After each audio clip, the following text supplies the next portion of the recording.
The woman you threw out just bought your empire with cash. The sentence did not come from a judge, a headline, or an enemy trying to make Ethan Whitmore bleed in public. It came from a soft-spoken auction officer in a navy suit, standing beneath the crystal lights of the Grand Harrington Hotel, where the air smelled faintly of polished wood, expensive perfume, and old money pretending not to panic. For 37 seconds, nobody in the room moved. Not the bankers seated along the left wall. Not the attorneys with leather folders open on their laps.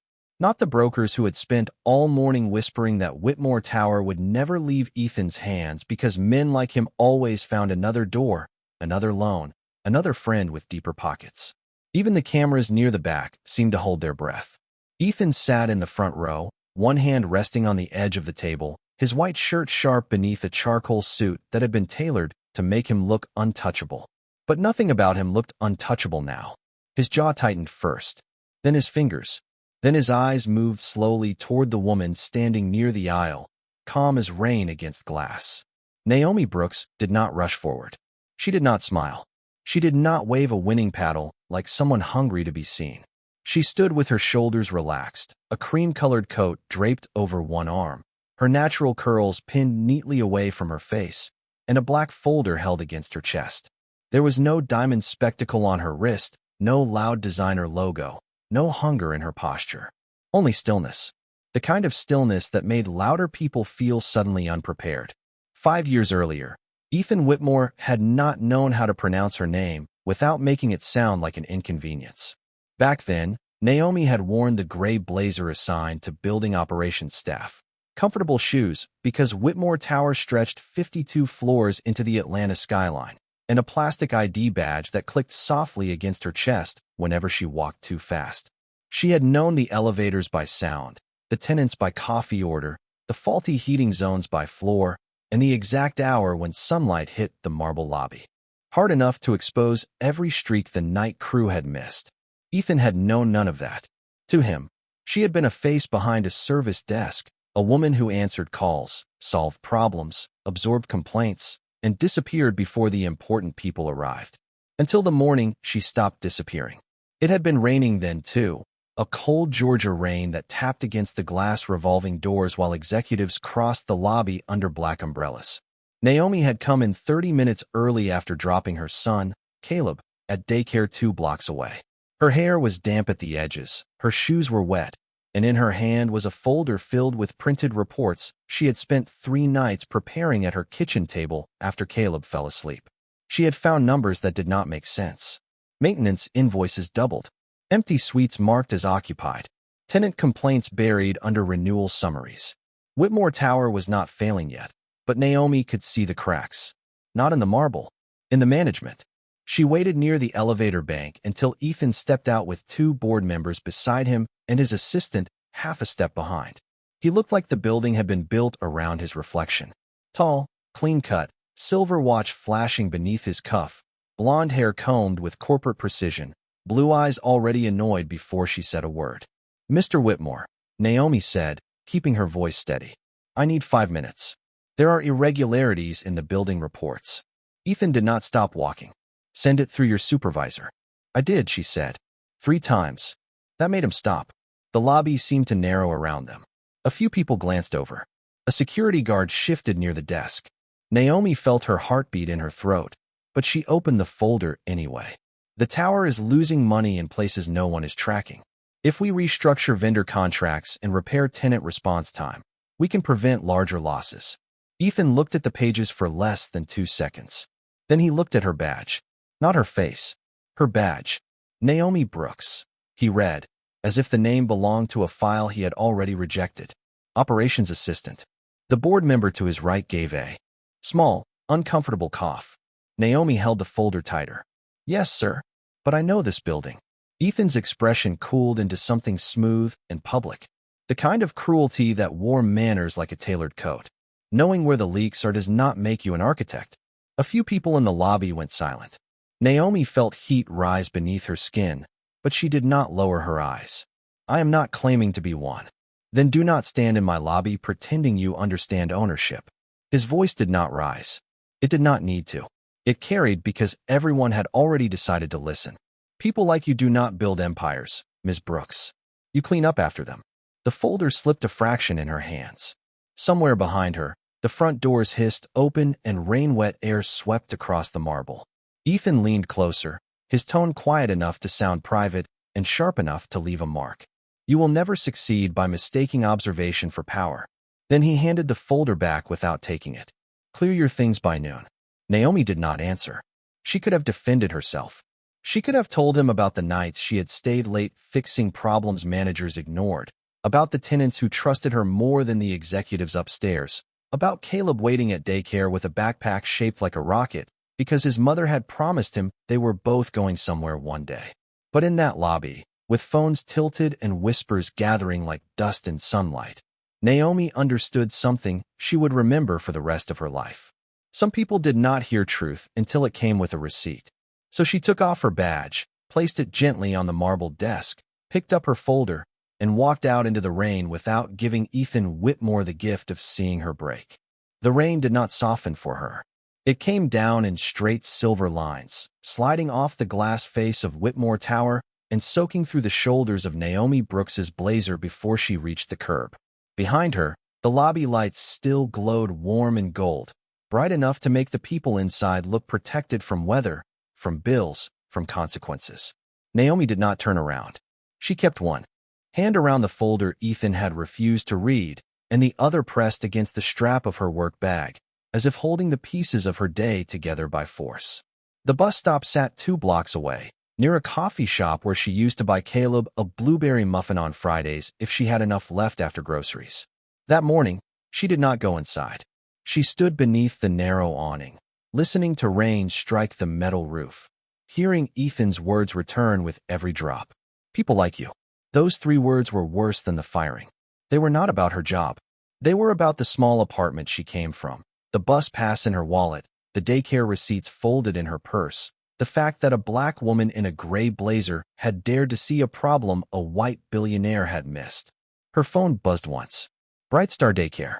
Naomi answered before the second ring. Miss Brooks, the teacher said gently. Caleb is fine, but he is asking when you are coming. He says you promised rocket stickers today. Naomi closed her eyes. The rain blurred the streetlights into trembling circles. I am on my way, she said, and made her voice sound steadier than it felt. By the time she reached the daycare, her shoes made soft, squeaking sounds against the tile floor. Caleb was sitting near the window with his backpack, shaped like a blue rocket tucked against his chest.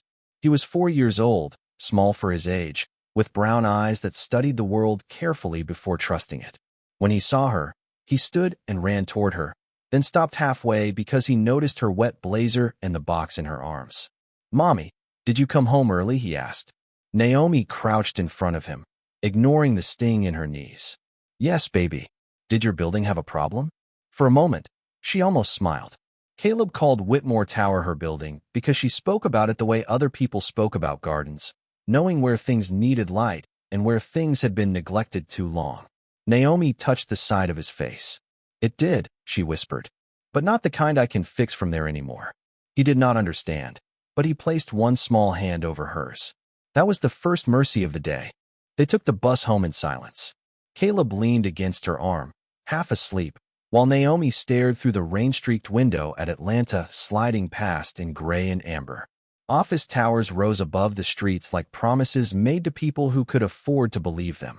Every few blocks, she saw another building with empty windows, another storefront with a paper sign taped inside, another landlord waiting for someone else to notice the loss before it became collapse. She had noticed. She had always noticed.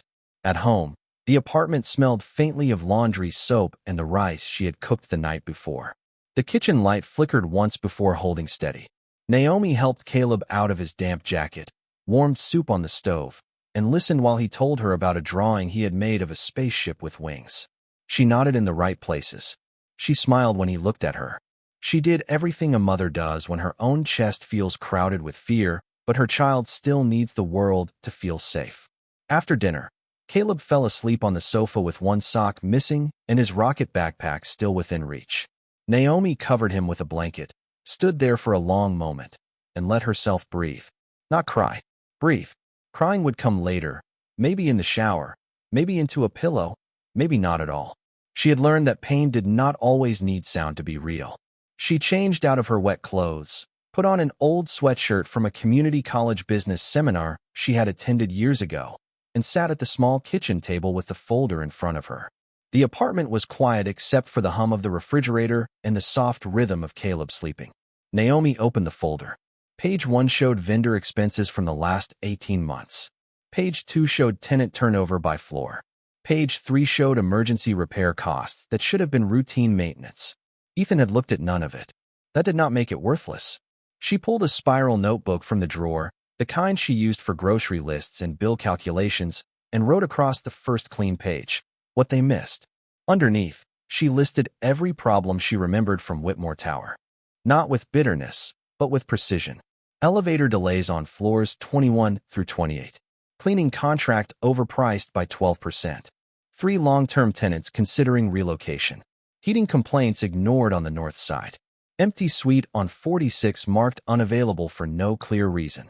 Her handwriting grew steadier with each line. By midnight, the fear had not disappeared, but it had changed shape. It had become work. By 1 in the morning, Naomi had made a second list. What I need to learn. Commercial real estate finance. Property management law in Georgia. Lease structures. Vendor negotiation. Small business lending. Building operations certification. She stared at the list until the words stopped looking impossible and started looking like stairs. Then she opened her old laptop. It took almost 2 minutes to start. The screen glowed pale blue against her tired face. She searched for free real estate finance courses, public library workshops, state certification requirements, and local business clinics.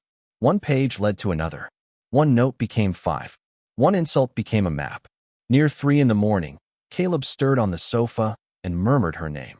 Naomi rose, kissed his forehead, and tucked the blanket tighter around him. Outside, the rain had stopped. The city was still dark, but not silent. Somewhere beyond the apartment window, traffic moved, pipes hummed, people worked, buildings breathed. Naomi returned to the table and looked at the folder Ethan had dismissed. For the first time all day, she did not hear his voice as a verdict. She heard it as evidence. He had not seen her. That was his mistake. And one day, she would make sure the whole city understood the difference between being invisible and being underestimated. 3 weeks after Naomi Brooks walked out of Whitmore Tower, the rhythm of her life became a kind of quiet machinery. At 5:15 every morning, her phone alarm vibrated beneath her pillow before Caleb could hear it. She would sit up in the dark, wait for the room to stop spinning from too little sleep, then place both feet on the floor like she was making an agreement with the day.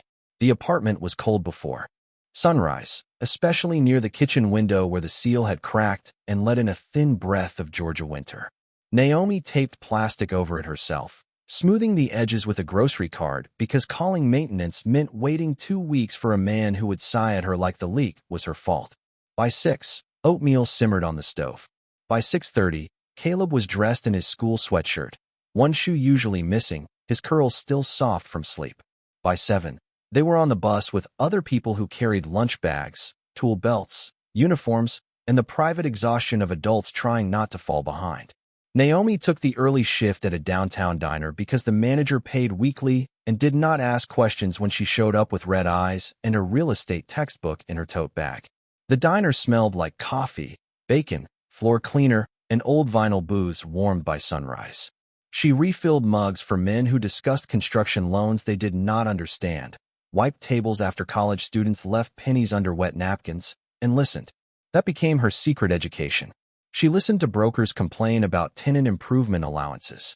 She listened to contractors argue about permits. She listened to a woman in a navy pantsuit explain to someone over the phone that a bad lease could drain a building faster than a bad roof. Naomi wrote phrases on order pads, tucked them into her apron, and searched them later at the public library. At noon, she took the bus across town to clean offices in a medical complex. At night, after Caleb ate dinner and practiced spelling words at the kitchen table, Naomi opened her laptop and studied until the letters blurred. Commercial occupancy, net operating income, capital expenditure, debt service coverage ratio. Words that once sounded like locked doors slowly became handles she could reach. Her notebook grew thick with definitions, diagrams, and questions. She did not decorate the pages with dreams. She filled them with numbers. One evening in March, Caleb sat across from her coloring a rocket ship while she watched a free online lecture about property valuation. The lecturer spoke with the dry calm of a man who had never needed to study beside a stack of unpaid bills. Naomi paused the video, rewound 10 seconds, and played it again. Caleb looked up. "Mommy, why do you keep listening to the same man?" Naomi rubbed her tired eyes and smiled. "Because he is hiding the answer in a boring voice." Caleb considered that, then pushed a purple crayon toward her. "Use this for important stuff." From then on, Naomi underlined every concept she finally understood in purple. It became their color for breakthrough. Spring warmed the city. The dogwoods bloomed along streets Naomi had only seen from bus windows, and Whitmore Tower began to feel less like a wound and more like a case study. She still passed it some mornings. The building rose clean and silver against the sky, 52 floors of glass pretending it had never heard her name. She did not look away anymore. She counted the dark windows on the upper floors. She watched delivery trucks circle too long because the loading schedule was still broken. She noticed the same retail space on the corner remained empty month after month. Ethan Whitmore had kept the tower, but he had not fixed what she warned him about. That fact did not comfort her. It instructed her. In late April, Naomi attended a free workshop at the Fulton County Business Center. She almost did not go because Caleb had a cough, her bus card was low, and her diner shift had run late. But Caleb's teacher, Miss Laverne, offered to keep him for 2 extra hours and pressed 2 folded dollar bills into Naomi's palm for the fare. "Do not argue with me," Miss Laverne said. "When a door opens, walk before someone changes the lock." The workshop took place in a beige room with fluorescent lights and a coffee urn that tasted faintly metallic. 12 people sat at folding tables. Naomi chose a chair near the back. The speaker was Vivian Carter, a real estate attorney in her late 60s with silver hair, brown skin, pearl earrings, and the kind of posture that made a room correct itself. She did not speak loudly. She did not need to. She explained leases as if they were living documents, buildings as if they were ecosystems, and ownership as if it was not only about money, but about responsibility. Naomi stopped taking notes halfway through and simply listened. For the first time since Ethan humiliated her, someone described the world she had been seeing all along. After the session, people lined up to ask Vivian questions about loans, zoning, and liability. Naomi waited until the room was nearly empty. Her hands were damp around her notebook. When Vivian finally looked at her, Naomi almost apologized for taking time she had not paid for, then stopped herself. "I have a building analysis," Naomi said. "It is not for a property I own. It is for one I used to work in." Vivian studied her face for a second, not with suspicion, but with interest. "Used to. I was fired after I brought concerns to the owner." Were the concerns valid? Naomi opened the notebook to the purple marks, the vendor comparisons, the tenant retention estimates, the floor-by-floor notes rewritten from memory. Vivian took it from her and turned 3 pages. Then 4. The room seemed to quiet around the paper. "Who taught you to read buildings like this?" she asked. Naomi swallowed. "The building did." Vivian looked up then, and something in her expression shifted. Not pity. Recognition. "Come to my office Monday morning," she said, sliding a business card across the table. "Bring this notebook, and bring whatever made you brave enough to keep it." Naomi looked down at the card. Carter Legal and Urban Assets. The lettering was simple, black on cream. It weighed almost nothing in her hand, but on the bus ride home, with the city lights flickering across the window and Caleb asleep against her side, it felt like the first key she had ever been given. Monday morning came with a pale sunrise and a nervous quiet Naomi Brooks could feel in her fingertips. She ironed her best blouse on a towel spread across the kitchen counter because her ironing board had broken 2 months earlier and she had decided the money belonged in Caleb's school fund instead. Caleb sat at the table eating toast cut into triangles, watching her smooth the fabric like it mattered to the future. "Is this a new job?" he asked. Naomi paused, the steam rising between them. "Maybe it is the beginning of one." He nodded with the seriousness of a child who believed beginnings should be respected. At 8:30, after dropping him at daycare with a kiss on his forehead and a promise to be back before snack time if she could, Naomi took the bus to Midtown with Vivian Carter's business card tucked inside her notebook. Carter Legal and Urban Assets occupied the ninth floor of a brick building that had clearly been old before someone with taste decided old could become expensive. The lobby had worn brass elevator doors, black and white tile, and a security guard who glanced at Naomi's shoes before asking her name. She gave it without shrinking. Upstairs, Vivian's office smelled of lemon polish, paper, and coffee brewed strong enough to argue back. Framed certificates lined one wall, but the other held photographs of restored storefronts, community centers, small apartment buildings, and corner markets with fresh paint and people smiling beneath new signs. Naomi studied the pictures while waiting, and for the first time, real estate did not look like towers built for men in corner offices. It looked like places where ordinary lives could breathe. Vivian entered wearing a navy suit and pearl earrings, her silver hair pinned low. "Miss Brooks," she said, not warmly, not coldly, but with respect sharp enough to stand on. "You came early. I did not want to give myself time to be afraid." Vivian looked at her for one quiet second, then smiled just a little. "Good. Fear gets louder when you let it sit." She placed Naomi's purple-marked notebook on the desk between them. It looked small against the polished wood, almost childish beside the legal files and property maps, but Vivian touched it like it was evidence. "I reviewed your analysis over the weekend. You are rough in the places education smooths out, but your instincts are better than half the consultants I have paid $300 an hour." Naomi did not know what to do with praise that did not ask anything from her. She folded her hands in her lap. "Thank you. Do not thank me yet. I have a test."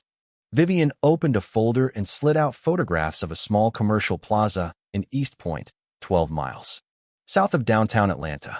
Faded brick, a beauty supply store, a shuttered bakery, a tax office with sun-bleached blinds, a laundromat with a hand-painted sign.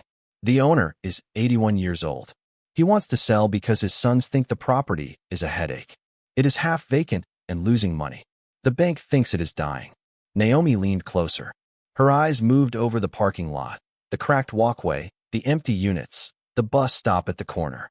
"It is not dying," she said before she could stop herself. Vivian's eyebrow lifted. "No." Naomi reached for one photograph, then another. "The laundromat is still open, which means foot traffic exists. The bus stop is close, which matters for service businesses. The empty bakery still has venting if the equipment was not stripped. The tax office means seasonal spikes. The issue is not location. It is tenant mix, signage, lighting, and probably deferred maintenance." The room went still in the way rooms do when truth enters before confidence catches up. Vivian sat back slowly. "That was not in the file." Naomi looked up. "It is in the pictures." For the first time, Vivian's smile fully arrived. "I want a written turnaround plan by Friday. 5 pages. Plain English. What is wrong? What can be fixed in 90 days? What needs capital? What kind of tenants belong there? And what the owner should not let his sons do." Naomi's heart stepped hard against her ribs. "Are you hiring me?" "Not yet. I am giving you a chance to show me whether your gift can survive structure." Vivian slid a second folder across the desk. "I will pay you $600 for the analysis. That is not charity. That is a consulting fee. If you underprice yourself again after today, I will be personally offended." $600. Naomi thought of rent, Caleb's shoes, the bus card, the overdue electric bill sitting under a magnet on her refrigerator. She kept her face steady because she had learned that need could make people believe they owned your gratitude. "I will have it done by Friday morning," she said. Vivian nodded. "One more thing. Do not build your report around proving someone else wrong. That kind of fuel burns dirty. Build it around what the property can become." Naomi touched the edge of the folder, and Ethan Whitmore's lobby flashed through her mind. Marble floors, lowered voices, eyes watching her humiliation like it was weather passing through. For a breath, the old sting returned. Then she looked at Vivian's wall again, at the photographs of places repaired without applause, and the sting became smaller than the work in front of her. That night, after Caleb fell asleep with a library book open across his chest, Naomi spread the East Point photographs across the kitchen table. She taped sheets of paper together to make a map, marked bus routes in purple, listed potential tenants, researched grant programs, and calculated the cost of replacing exterior lights. The apartment was quiet except for the refrigerator and the occasional car passing below. Around 2 in the morning, she caught her reflection in the dark window. Tired eyes. loose curls, shoulders stiff from another long day. But behind her on the table, under the yellow kitchen light, was the first property that had ever asked her what she saw. Naomi picked up her pen and wrote the first sentence of the report. This building is not failing because the community abandoned it. It is failing because no one has listened to the community closely enough. By Friday morning, Naomi Brooks had slept less than 9 hours across 4 nights, but the report in her hands looked nothing like exhaustion. It was clean, numbered, and bound with a clear plastic cover she had paid $2.75 to print at the public library. The title page read East Point Plaza Recovery Plan, but the real work lived beneath it. 90-day repairs, tenant outreach, lighting estimates, lease restructuring, signage recommendations, a small business pop-up strategy, and a cash flow projection written so plainly that even a tired owner could understand where the money was going and why it had stopped coming back. Naomi had checked every figure twice, then a third time after Caleb fell asleep, using the purple crayon he had given her to mark the places she refused to misunderstand. When she arrived at Vivian Carter's office, her hands were cold around the report, but her breathing stayed even. Vivian did not offer praise when Naomi placed it on the desk. She read in silence, page after page, while the morning light moved slowly across the bookshelves. Naomi sat still and listened to the faint traffic below, the ticking wall clock, the soft scratch of Vivian's pen making notes in the margin. It was not the nervous silence of Whitmore Tower. It was the silence of being taken seriously. After 23 minutes, Vivian closed the report and looked up. "You wrote this for the owner, not for your ego." Naomi swallowed. That felt more useful. "It is more useful." Vivian tapped the cover once. "Now you are going to present it to him." The owner's name was Harold Bennett, and he arrived that afternoon wearing a brown cardigan, polished shoes, and the guarded expression of a man who had been told by too many professionals that his life's work was worth less than the land beneath it. He carried a worn envelope full of old rent receipts and photographs of the plaza from the 1980s, when the bakery had a line out the door every Saturday morning and the parking lot was newly striped. His sons came with him, both in expensive quarter-zip sweaters, both impatient before anyone spoke. They wanted a fast sale. They wanted clean papers, wired funds, and no sentimental speeches about storefronts. Naomi recognized that impatience. It had the same temperature as Ethan's lobby voice. Vivian introduced her simply. "This is Naomi Brooks." She prepared the analysis. One son glanced at Naomi, then at Vivian. "She is the consultant?" Vivian's face did not change. "She is the person in the room who understands why your father's property is not dead." The son leaned back, embarrassed enough to look away. Naomi opened her folder and began. Her voice shook for the first sentence, then settled into the rhythm she had practiced while washing dishes, walking to the bus stop, and folding Caleb's shirts. She did not use grand words.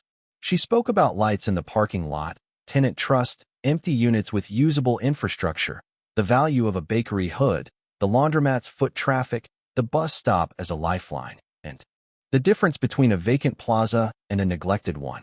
Harold Bennett leaned forward slowly. At first, he watched her like he was waiting for bad news.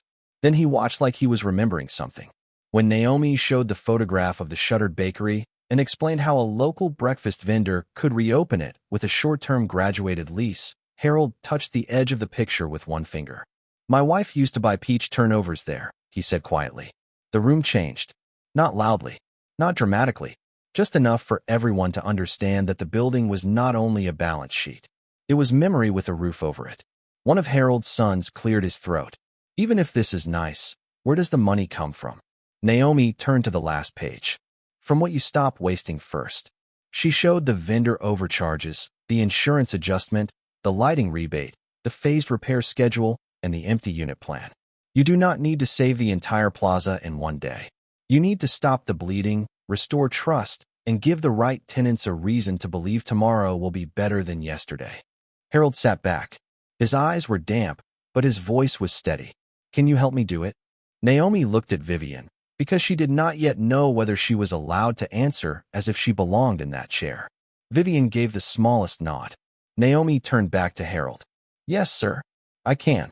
That answer became her first real contract. Not a favor, not a rescue.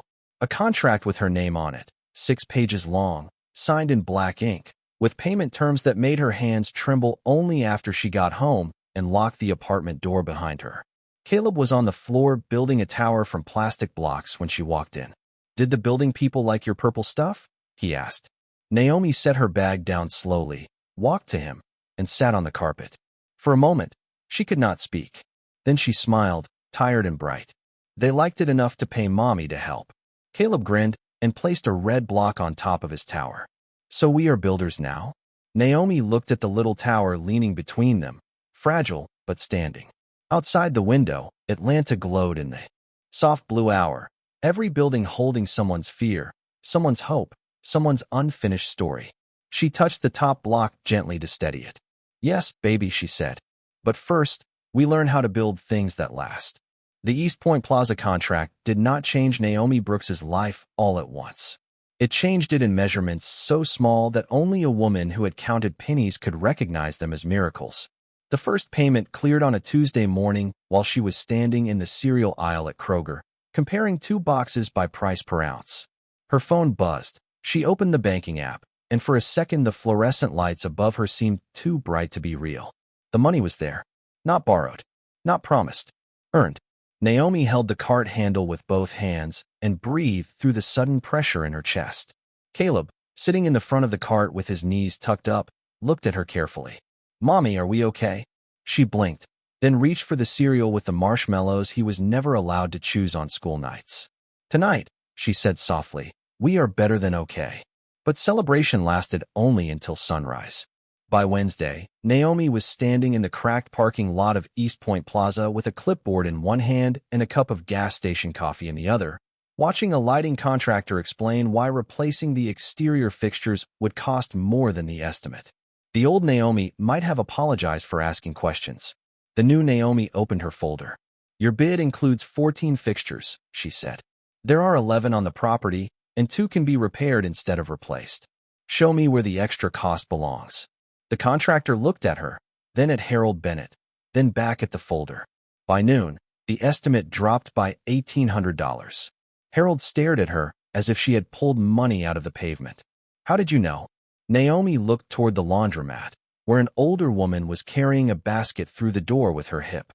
"Because people overcharge when they think no one is counting." That became her rhythm. Count everything. Listen before speaking. Walk every inch of the property.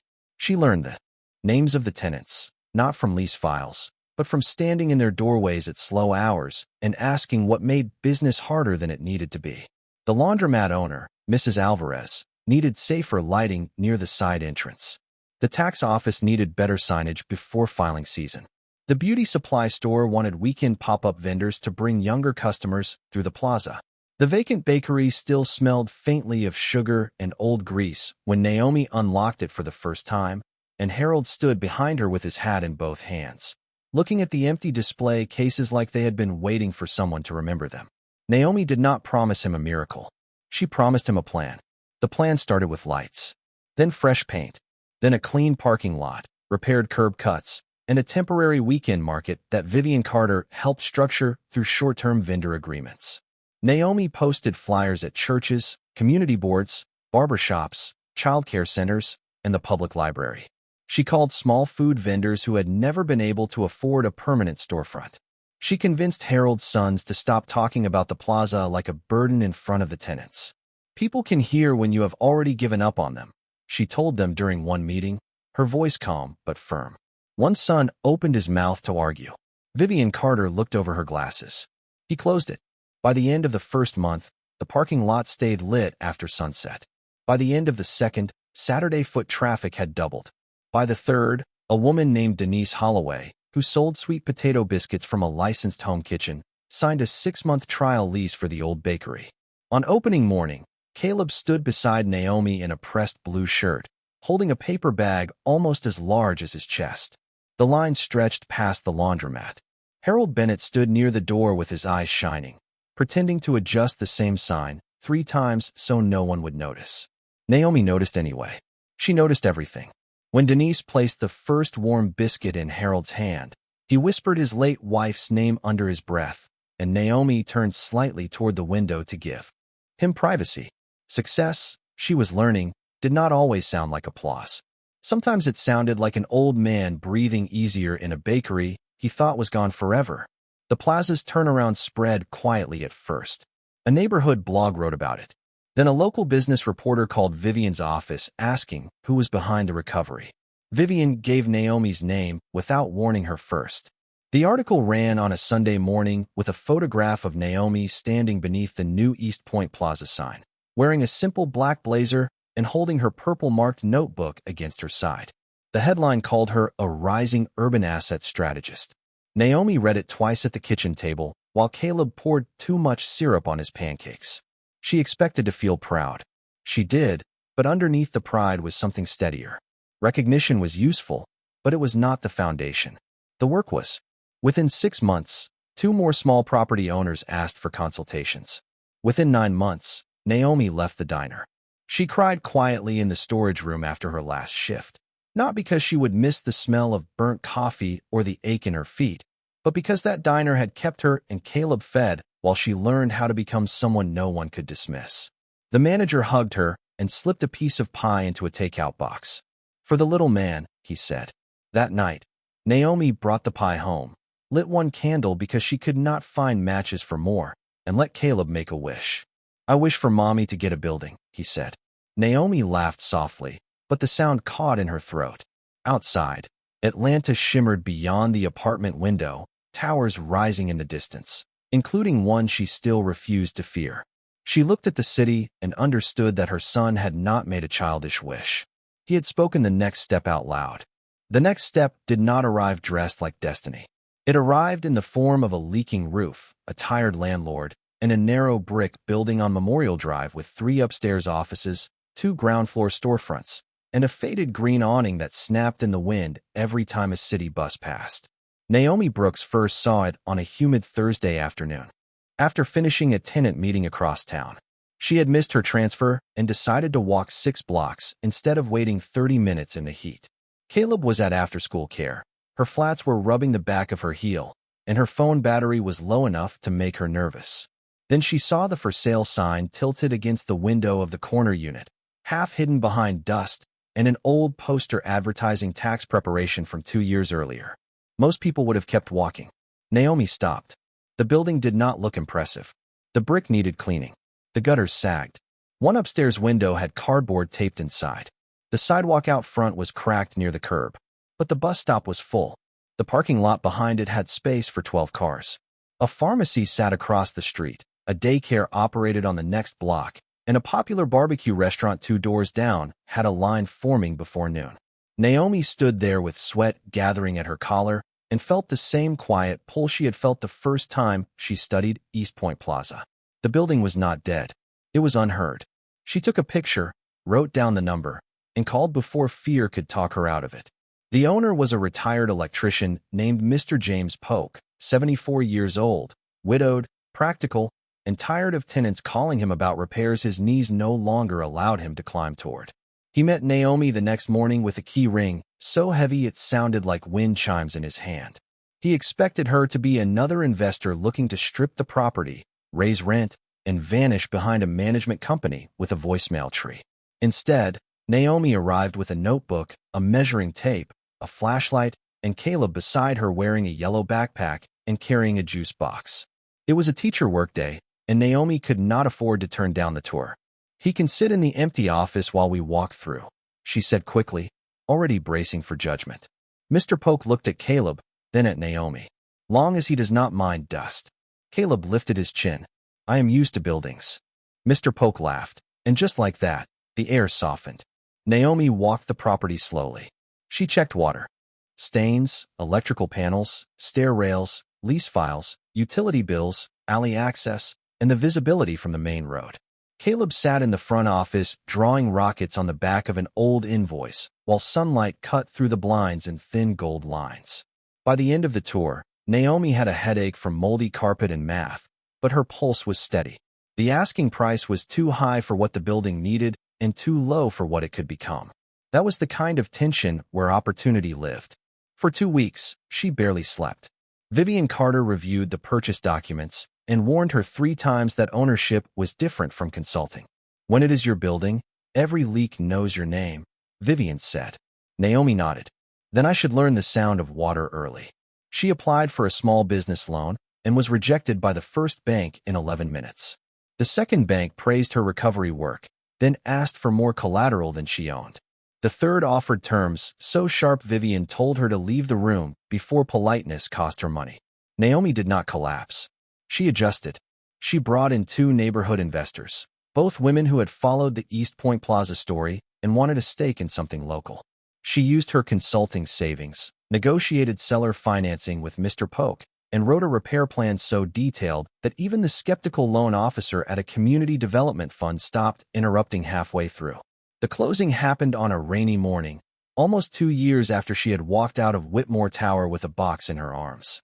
There were no cameras, no applause, no marble lobby, just a conference room with beige walls, a stack of papers, Vivian sitting to Naomi's left, and Caleb coloring quietly near the window. When the last signature dried, Mr. Polk slid the key ring across the table.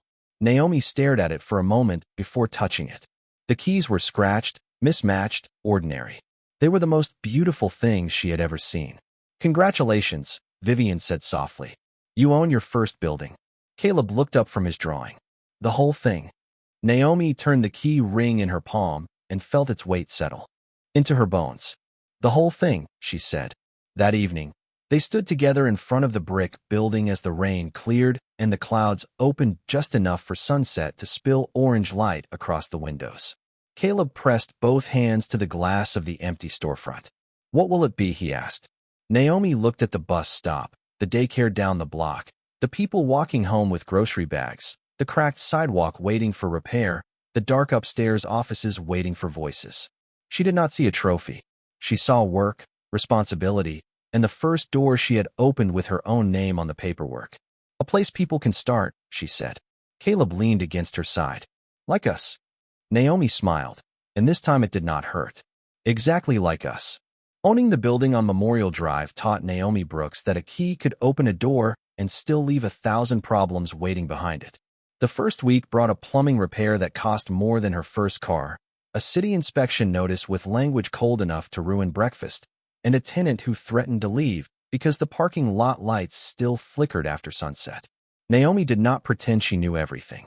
She carried a clipboard through the hallways, called contractors before sunrise, reviewed invoices at midnight, and learned which problems required money, which required patience, and which required a conversation spoken with enough respect that people stopped expecting disappointment. The building slowly began to answer her.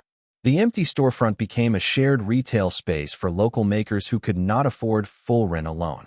The upstairs offices filled with a tax preparer, a family therapist, a small tutoring company, and a woman who made custom wedding invitations from a desk beside a window that finally opened.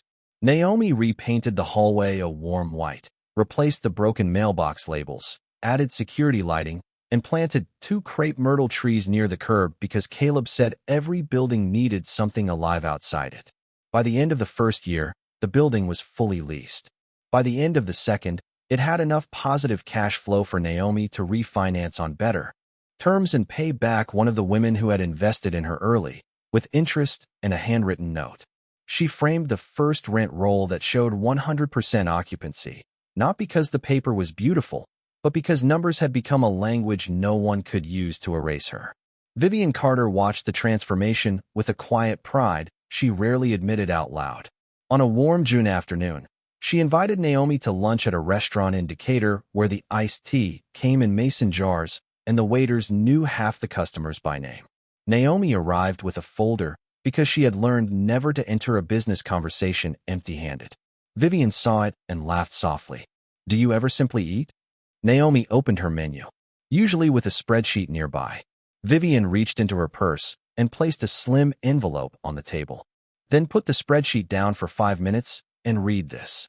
Inside was a list of 3 distressed neighborhood properties, all small, all overlooked, all within communities where national investors had begun circling like weather systems. Naomi read the addresses twice. "Why are you showing me these?"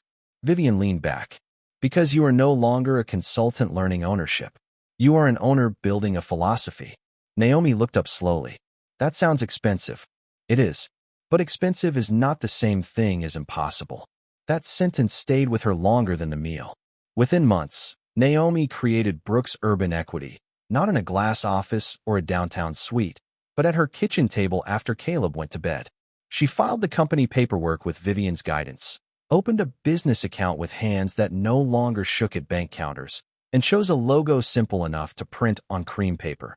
Her last name in dark green letters above a clean line that reminded her of a foundation. The company grew the way Naomi trusted things to grow, carefully, with roots before height. She bought a small duplex near a bus line and kept the rent stable for the retired teacher who had lived there 14 years. She partnered with a church credit union to restore a strip of storefronts where a barber, a seamstress, and a neighborhood grocery had nearly been priced out. She turned a vacant second floor above a hardware store into affordable offices for first-time entrepreneurs.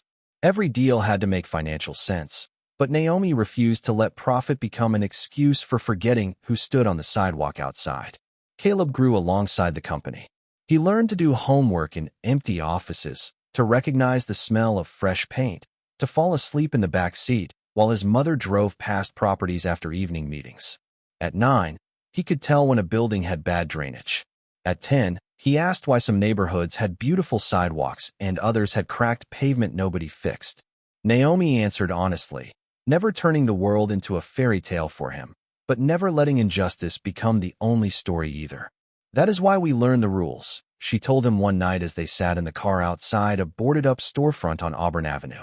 So we can change what happens when people think nobody is coming. By the 4th year, Naomi had moved them from the drafty apartment into a modest brick townhouse with a small porch, a quiet street, and a kitchen window that did not leak when it rained. She bought Caleb a real desk, then stood in the doorway the first night he used it, watching him line up pencils like tools. She had expected joy to feel loud. Instead, it felt like the absence of panic. Bills paid before the due date. Gas in the car. Groceries bought without counting every item twice. A savings account. Health insurance. Sleep that reached deeper than survival. Yet even as her world changed, one building remained in the distance like a question the city had not finished asking. Whitmore Tower still caught the sun every morning, but the shine had begun to look thinner. Naomi heard things now, not through gossip, but through market reports, lender notes, tenant movement, and the quiet language of commercial real estate. Whitmore Holdings was overextended. Vacancy had climbed. Maintenance had been deferred. Several major tenants were preparing to leave. Ethan Whitmore still appeared in business magazines wearing perfect suits and controlled smiles, but Naomi knew buildings better than smiles. A tower could look powerful from the street while losing oxygen floor by floor. One evening, Vivian called while Naomi was reviewing lease renewals in her home office. Caleb, now 11, was in the next room building a model skyline for school. Vivian did not waste words. "There is going to be an auction," she said. Naomi's pen stopped moving. Outside, rain began tapping gently against the window, softer than the rain from 5 years before, but close enough for memory to lift its head. "Which property?" Naomi asked, though something in her already knew. Vivian exhaled once. "The tower." Naomi looked toward the dark glass of the window, where her reflection stared back calm, older, and no longer waiting for permission. For a long moment, she said nothing. Then she reached for her purple pen. Naomi did not answer Vivian right away because the name of the tower still carried weather inside it. For 5 years, she had trained herself to hear Whitmore Tower as a property, not a wound. 52 floors, 786,000 rentable square feet, 3 levels of underground parking. For retail bays facing Peachtree Street. Aging mechanical systems. Rising vacancy.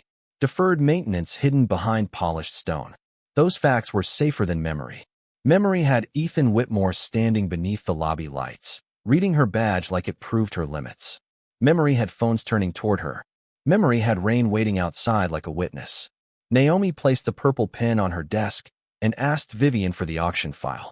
It arrived 30 minutes later, encrypted, organized, and heavier than anything that came through a computer screen should feel.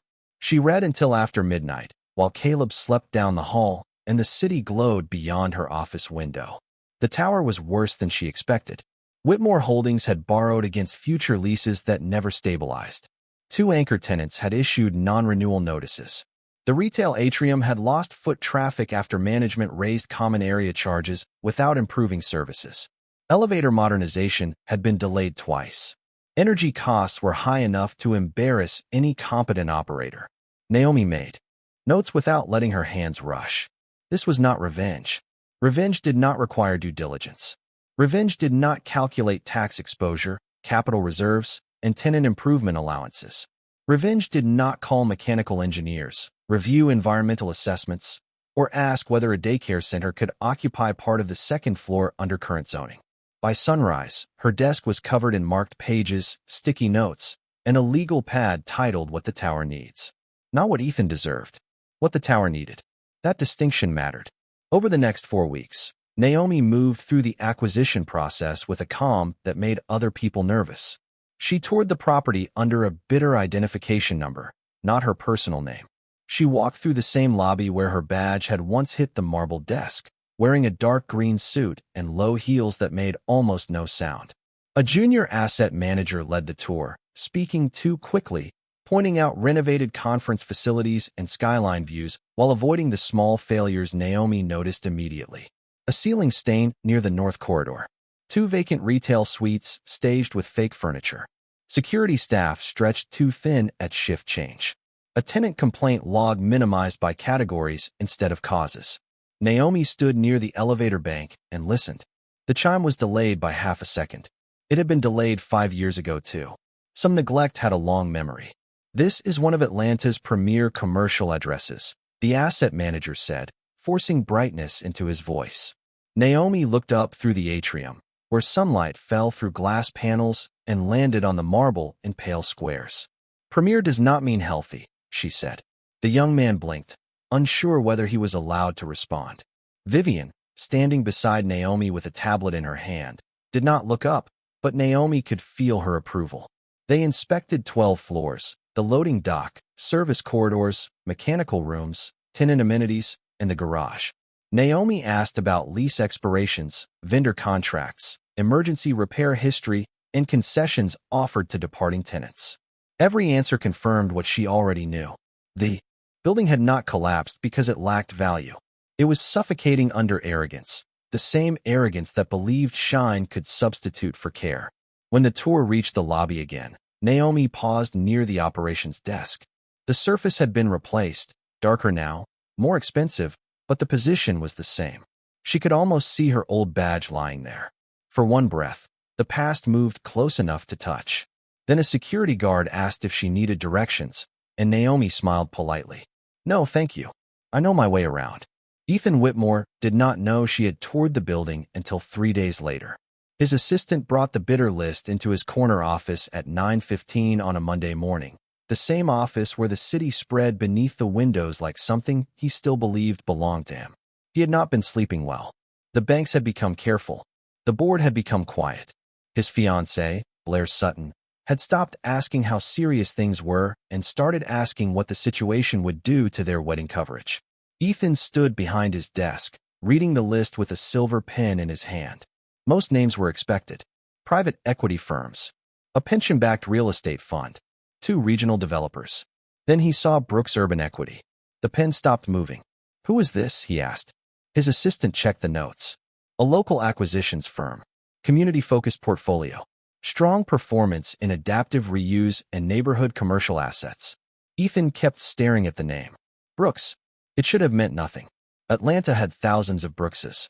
But something cold moved across the back of his neck. "Who runs it?" The assistant scrolled. "Naomi Brooks. Founder and managing principal." The room went quiet in a way Ethan did not like. He saw a gray blazer, a plastic badge, a folder held in both hands.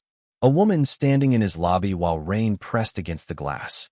He heard himself speak with perfect, careless certainty. "People like you." His jaw tightened. "Set a meeting. With Miss Brooks." Before the auction, the assistant hesitated. Her office declined all pre-auction private discussions. They said questions can be submitted through counsel. Ethan looked up slowly.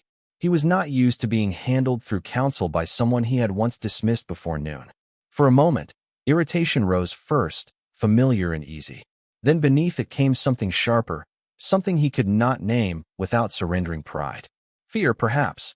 not fear that she would win. The auction was scheduled for 10 o'clock on a Thursday morning inside the Grand Harrington Hotel, a place built for ceremonies where powerful people could pretend numbers did not make them nervous. By 9:15, black cars lined the curb beneath the stone awning, and men in tailored suits stepped out, holding leather folders close to their bodies. The ballroom had been arranged with rows of cream chairs facing a raised platform, where the auction officer stood near a polished podium, and two large screens displayed the property name in clean black letters. Whitmore Tower looked flawless in the promotional photo behind him, all glass and height, catching the Atlanta sun like a blade.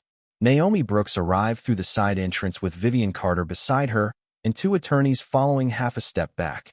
She wore a dark green dress under a cream coat, simple gold earrings, and the same calm expression she used when a contractor tried to inflate a bid.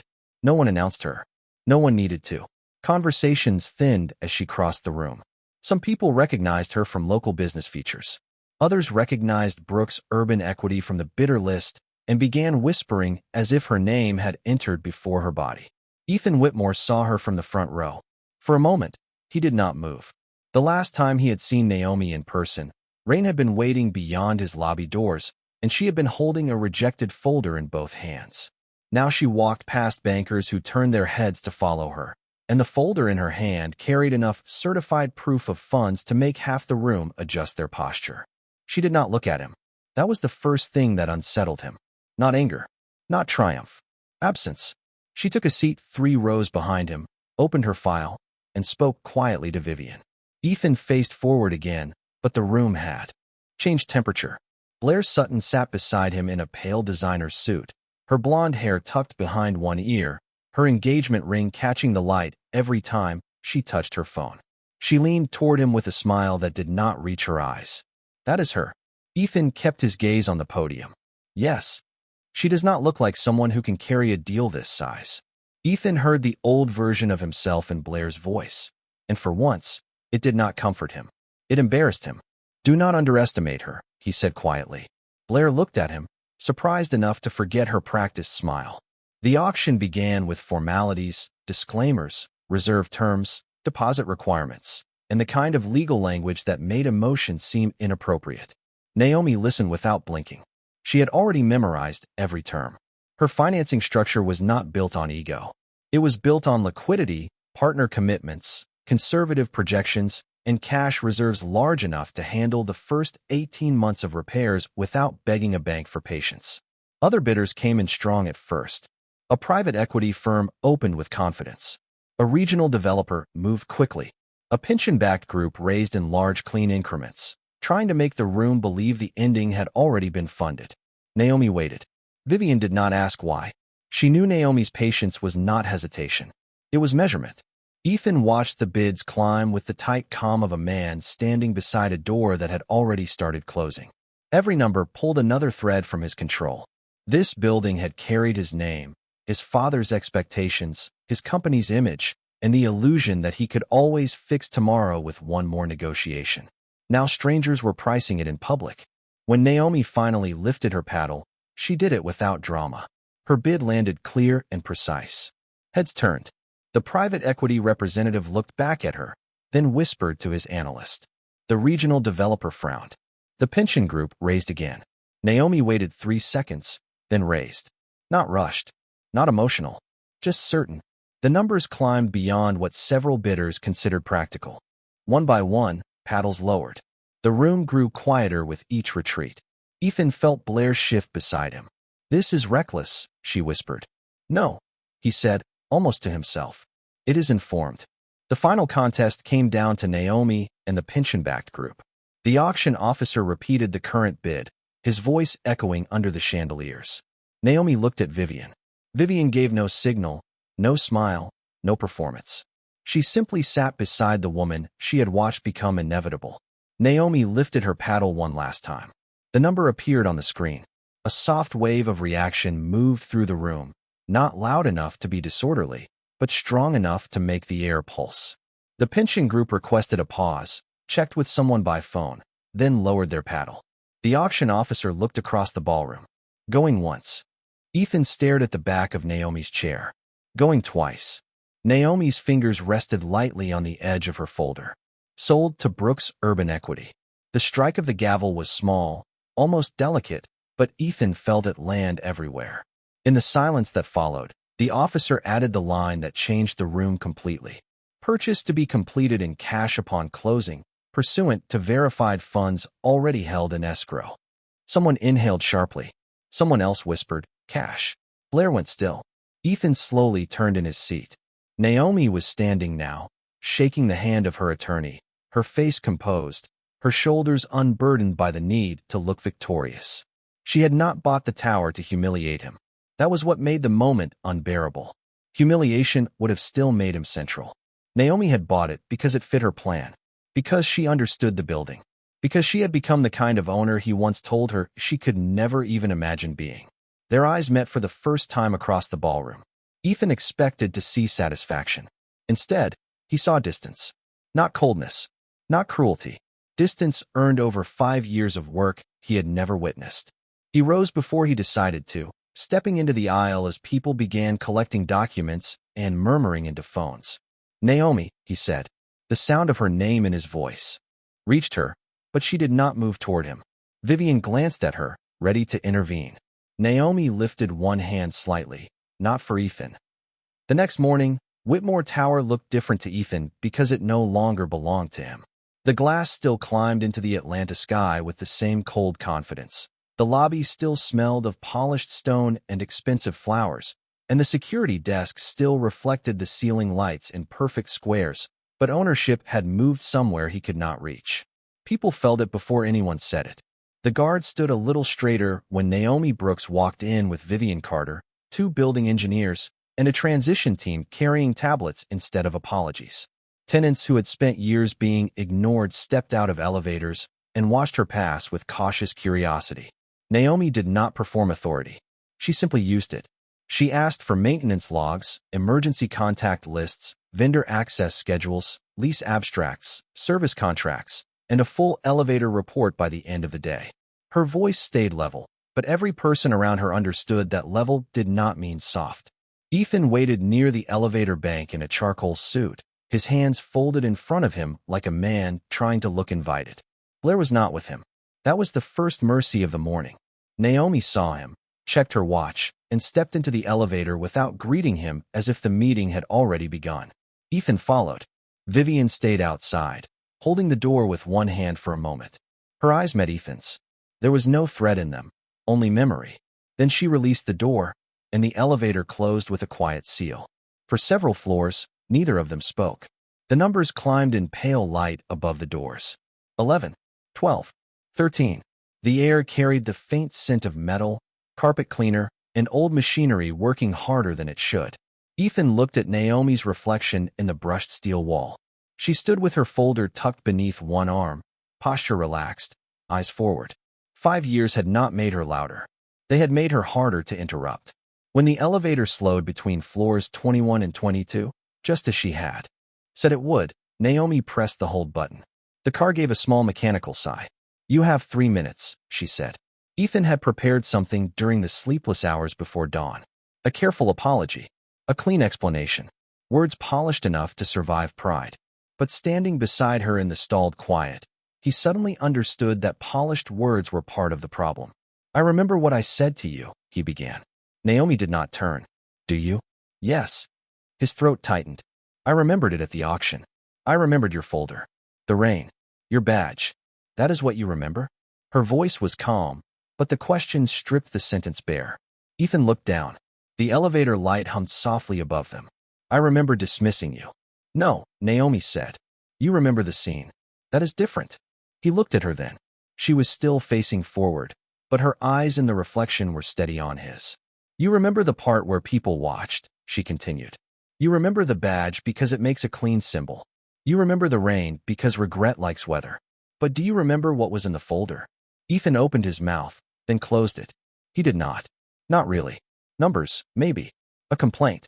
Something about operating costs. At the time, he had not believed the contents mattered because he had not believed she could understand them.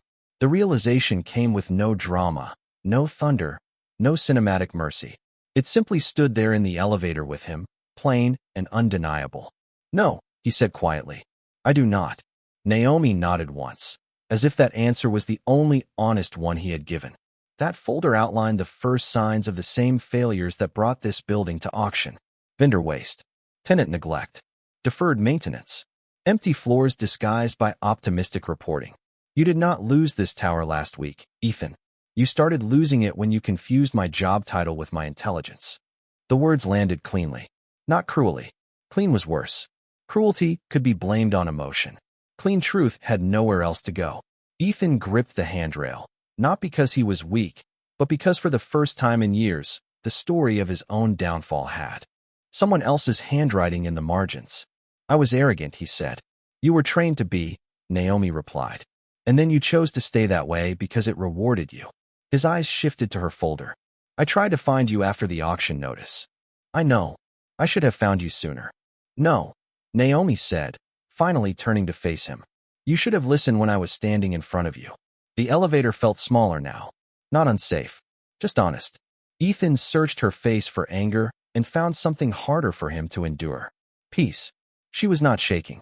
She was not reliving the lobby. She had carried that moment, metabolized it, and built beyond it. He was the one trapped inside it now. "I cost you your job," he said. "You cost me a paycheck," Naomi corrected. "The rest I built." He exhaled slowly. "Did you hate me?" For the first time, something like sadness passed through her eyes, brief as light crossing water. "For a while, I hated what your voice did inside my head. I hated that on the bus home, I could hear you louder than my own plans. I hated that my son asked if my building had a problem, and I did not know how to explain that the problem had a name and a corner office." Ethan closed his eyes for a second. Caleb.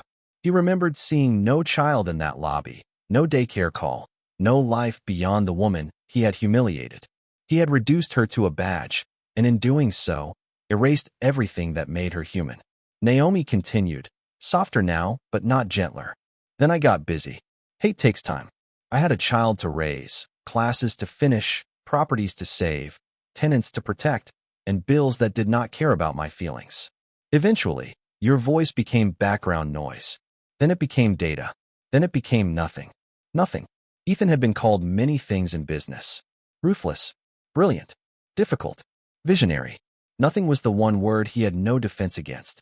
The elevator released with a soft chime and began moving again. 22. 23. Naomi pressed the button for the lobby. "I am sorry," Ethan said, the words finally stripped down to their smallest shape. Naomi looked at the doors. "I believe you regret it." "That is not the same." "No." The elevator descended through the heart of the tower he no longer owned. Ethan stood beside the woman he had once dismissed and understood that apology was not a key. It did not open the past. It did not buy access to forgiveness. It was only a receipt for a debt he might spend the rest of his life learning how to honor. When the doors opened into the lobby, Naomi stepped out first. Tenants were waiting with questions. Engineers were waiting with reports. Her team was waiting for decisions. She walked toward them without looking back, and Ethan remained inside the elevator for one breath too long, listening to the delayed doors begin to close around him like the sound of an era ending. By noon, the lobby of the tower no longer felt like a monument to Ethan Whitmore. It felt like a working building that had finally been asked to tell the truth. Naomi Brooks moved through it with her transition team, stopping at service desks, freight corridors, retail bays, and tenant offices where people had learned to complain quietly because no one upstairs had listened loudly enough. She did not sweep in with speeches. She carried a tablet, a legal pad, and the purple pen Caleb had long ago turned into a private symbol. When a building engineer explained that one cooling unit had been patched 7 times instead of replaced, Naomi asked for the cost history. When a receptionist from a law firm said clients had waited 20 minutes for elevators during morning rush, Naomi wrote it down without defending the previous management.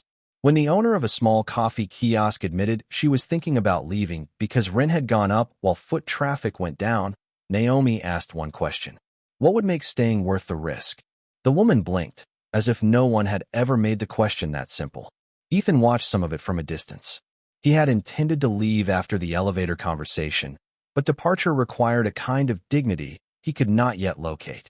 Instead, he stood near the lobby windows with his phone in his hand, ignored 3 calls from board members, and listened as Naomi did in one afternoon what his executives had failed to do for years.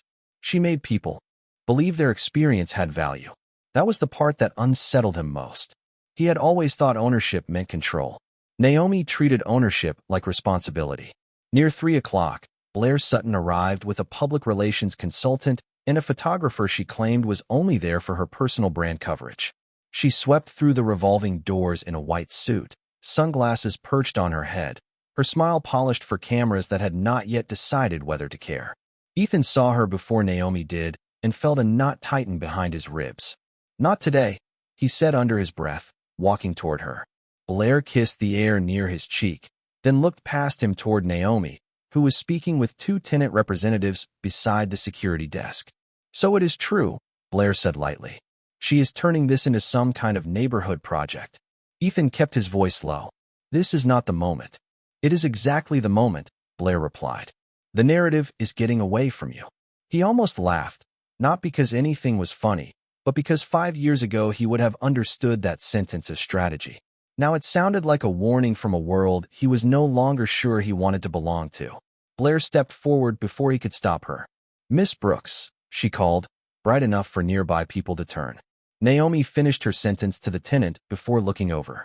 She did not hurry. "Yes." Blair's consultant lifted his phone slightly. The photographer drifted nearer. "I wanted to congratulate you," Blair said, her smile thin. "It is inspiring, really. From building staff to owner. America does love a surprise story." The lobby quieted in layers. A security guard looked down. The coffee kiosk owner froze behind her counter. Ethan felt heat climb the back of his neck. Naomi's expression did not change. "Thank you," she said. Blair seemed disappointed that the first cut had not drawn blood. She stepped closer. "Of course, some people are wondering whether a community-focused company can manage an asset of this scale without turning it into charity." Naomi closed her folder with a soft click. "People are always wondering things they could answer." By reading the numbers. A few faces shifted, not quite smiling, but close. Blair's eyes sharpened. Numbers are one thing. Optics are another. This building has a certain reputation. Naomi looked around the lobby, then back at Blair. It had a reputation. Now it has an operations plan. And what does that mean? Naomi turned slightly, not to Blair, but to the tenants, workers, and staff who had gathered within earshot. "It means elevator modernization begins with an independent engineering review this week. It means retail rents will be audited against actual foot traffic and service delivery. It means vacant suites will not be used as decoration for investor tours. It means small businesses will have access to shorter lease options where appropriate. It means this building will stop confusing luxury with neglect under better lighting." The words moved through the lobby clean and steady. No anger. No performance. Just architecture made verbal. Blair's smile faltered. The public relations consultant lowered his phone a few inches. Ethan stood still, feeling each sentence return to him with the weight of a report he had once refused to read. Blair tried one more time. "That sounds ambitious." Naomi nodded. "It is. And if it fails?"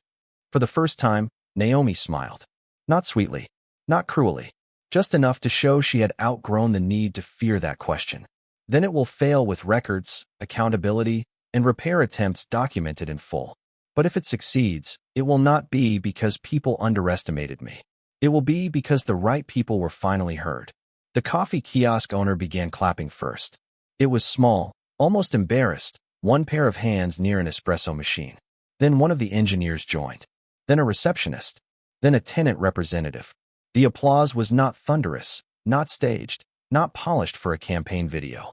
It was uneven, human, and therefore impossible to fake. Blair looked around as if the room had betrayed etiquette. Ethan watched Naomi accept none of it as worship. She simply nodded once and returned to her work. That was when he understood the final cruelty of his old worldview. He had believed dignity was quiet because it was weak. In Naomi, dignity was quiet because it did not need permission to fill a room. By evening, the story had already begun moving through Atlanta business circles, not as a scandal, but as a shift. A former operations assistant had taken control of a landmark tower and publicly answered doubt with a plan. Ethan sat alone in his former office after sunset, the furniture half-packed, the skyline bruised purple beyond the windows. On the desk lay a copy of Naomi's first transition memo. He read every line this time. Vendor waste, tenant neglect, deferred maintenance, empty floors. The same truth, returned after 5 years with interest. He picked up his silver pen, the one he had used to sign deals, dismiss warnings, and make himself feel certain. For a long moment, he held it above the memo. Then he set it down without marking a single word. For 3 weeks after the transition, Ethan Whitmore became a man with no office that recognized him. Whitmore Holdings still existed on paper, smaller now, wounded by debt and board decisions that sounded polite only because lawyers had written them. But the tower had been the spine of his identity, and without it, every room he entered felt temporary. He moved meetings to a private club where the chairs were too soft and the walls were crowded with portraits of men who looked like they had never apologized in their lives. He answered investor calls with careful language. He postponed the wedding planning conversations Blair kept trying to turn into brand recovery. He slept badly, woke before dawn, and found himself reading old reports he had ignored when power made ignorance feel efficient. Naomi's first transition memo stayed on his desk even after his assistant replaced every other file. He read it until certain phrases began to sound less like criticism and more like a map of his failures. Tenant neglect, deferred maintenance, vendor waste, false confidence. The words were not dramatic, but they followed him. One evening, while rain pressed softly against the club windows, Ethan opened an archived company drive and searched Naomi Brooks. Her old employment file appeared with a badge photo, taken beneath harsh office lighting. In it, she looked younger, tired around the eyes, but steady. The termination note listed restructuring and insubordination as the reason. Ethan stared at that word for a long time. Insubordination. That was what his company had called a woman who tried to save the building before the men upstairs admitted it was sick. Beneath the file, he found scanned correspondence from tenants during that same period. Complaints routed through operations, several flagged by Naomi, most closed without meaningful action. He opened one after another. Elevator delays, heating problems, billing confusion, empty suite inquiries lost between departments. Her fingerprints had been everywhere, not as blame, but as warning. Ethan pushed back from the desk and covered his mouth with one hand. Regret did not arrive as one grand wave. It came as documentation. Across the city, Naomi did not have time to wonder whether Ethan was learning anything. The tower was too busy telling the truth. Her team discovered contracts that needed renegotiation, mechanical systems that needed phased replacement, and tenants whose patience had become thinner than the glass between their offices and the skyline. Naomi held listening sessions on 3 different floors, each one scheduled after business hours so receptionists, assistants, cleaners, kiosk owners, engineers, and small tenants could attend without losing work time. Some came angry. Some came skeptical. Some came only for the free coffee and sandwiches. Naomi listened to all of them. She stood at the front of a conference room with her sleeves rolled at the wrist, purple pen in hand, and wrote their concerns on a whiteboard without softening the language. Slow elevators, unfair fees, bad lighting in the garage, no response from management, rent pressure, empty promises. When someone asked why this time would be different, Naomi did not ask them to trust her. She handed out a printed 90-day action plan with dates, responsible parties, and public progress updates posted weekly in the lobby. Trust is not a speech, she said. It is a pattern. That sentence traveled faster than she expected. A tenant posted it online with a photo of the whiteboard. A local reporter requested an interview. Naomi declined at first, then accepted only after Vivian reminded her that visibility could protect the mission if she controlled the frame. The interview took place in the second-floor atrium, where workers were replacing old planters and testing new lighting. Naomi wore a navy suit, simple flats, and no expression that could be mistaken for revenge. When the reporter asked whether buying the tower felt like personal victory, Naomi looked up at the glass ceiling where sunlight moved across the beams in clean gold lines. Victory is too small a word for responsibility, she said. This building has workers, tenants, families, vendors, and small businesses depending on it. I am not here to pose beside someone else's downfall. I am here to repair what neglect made expensive. Ethan watched the interview alone in his apartment that night. Blair had sent him the link with a message full of irritation and strategy, but he barely read it. On the screen, Naomi stood in the building he once used as proof of himself, speaking without bitterness and somehow making his absence feel louder than any insult. He paused the video when the reporter asked about her background. Naomi did not mention the lobby. She did not mention the firing. She did not mention him at all. She said she started by listening to buildings other people had stopped hearing. Ethan sat in the dark after the video ended, the city lights reflecting against the window, and understood that her silence was not mercy designed for him. It was freedom designed for herself. The next morning, he ended his engagement.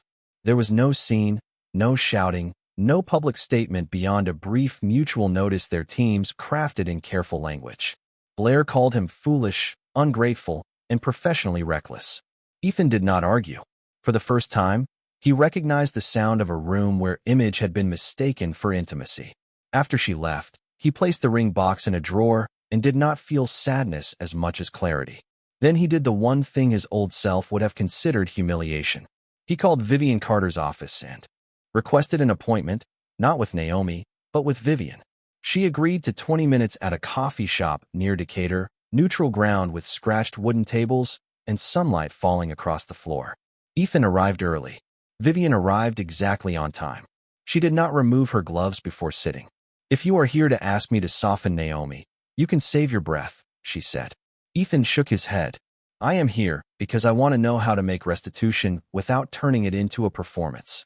Vivian studied him long enough for the coffee between them to cool. "Start by accepting that restitution may never buy you access." "I understand." "No," she said. "You are beginning to." He nodded, and this time the correction did not offend him. It landed where it belonged. Vivian told him to fund an independent scholarship and training program for operations workers entering commercial real estate, with no Whitmore branding, no gala, no speech, and no condition that Naomi ever acknowledge it. Ethan agreed before she finished. "And Ethan," Vivian added, her voice low, "do not confuse being sorry with becoming different. Sorry is a sentence. Different is a schedule you keep when no one applauds." Weeks later, Naomi learned about the anonymous fund only because Vivian believed transparency mattered. She read the documents in her office at the tower, the same office Ethan had once occupied, now cleared of his heavy furniture and filled with plants, working files, tenant maps, and Caleb's model skyline on a side table. For a long moment, she said nothing. Then she signed the approval allowing Brooks Urban Equity to partner with the program for internships. Not because Ethan deserved redemption on her property, but because workers like the woman she used to be deserved doors he had once helped close. Outside her window, the city moved under afternoon light, traffic streaming between towers and old brick blocks, between what had been built and what was still waiting. Naomi picked up her purple pen and added one more note to the partnership file. "Make sure applicants from building operations are prioritized." Then she closed the folder, stood, and walked toward a room full of people waiting to be heard.